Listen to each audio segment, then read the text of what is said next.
point, and I give the floor to the representative of Greece. Thank you, Madam President. I would like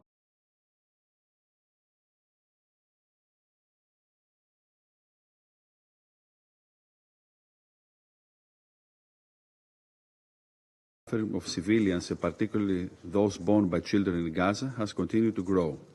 We are shocked by the images of children suffering from malnutrition and severe injuries, including amputations, as we are by those of Palestinians being killed or injured near non-UN militarized distribution sites while trying to reach food supplies, especially at a time when the entire population is at risk of famine.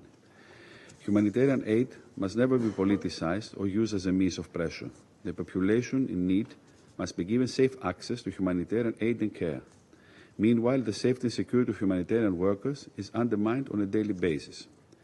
In this respect, we urge Israel to fully lift the blockade, as well as to allow and facilitate the safe, unconditional, massive and unhindered delivery of humanitarian aid at scale, and to restore full access to electricity and water. It is beyond doubt that this goal cannot be achieved without the valuable expertise of the UN. UNRWA's role remains pivotal and indispensable.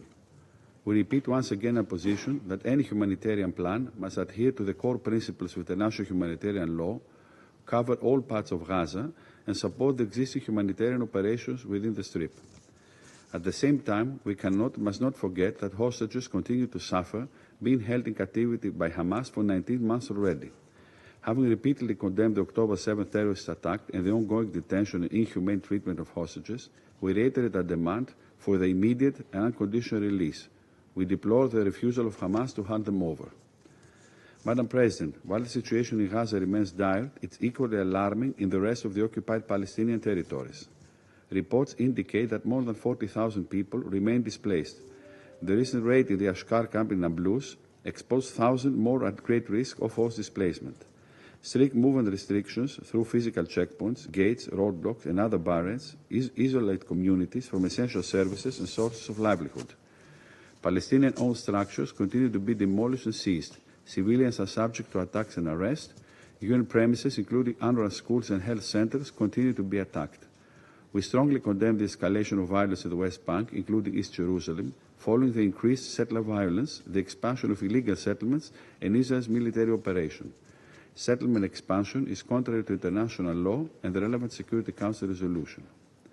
Madam President, there is no military solution for Gaza. Political will is the key to ending the war and paving the way towards the revitalization of the political process with the aim of achieving two states living side by side in peace and security. And while the conference under the co-chairmanship of France and Saudi Arabia, initially planned for June, has been temporarily postponed, Greece looks forward to it being held in the near future so as to bring new momentum to the political process, given that the Palestinian issue remains central for regional stability. The ceasefire between Israel and Iran is an opportunity for the international community to focus as a matter of priority on Gaza and a political horizon for the Palestinians.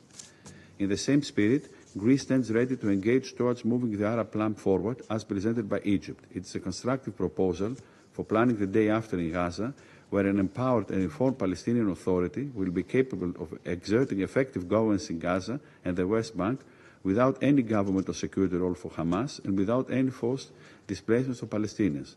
Finally, Greece welcomes the recent bold reforms undertaken by the Palestinian Authority, as well as the recent appointment of a foreign minister, and stands ready to assist the Palestinian Authority in the next steps forward.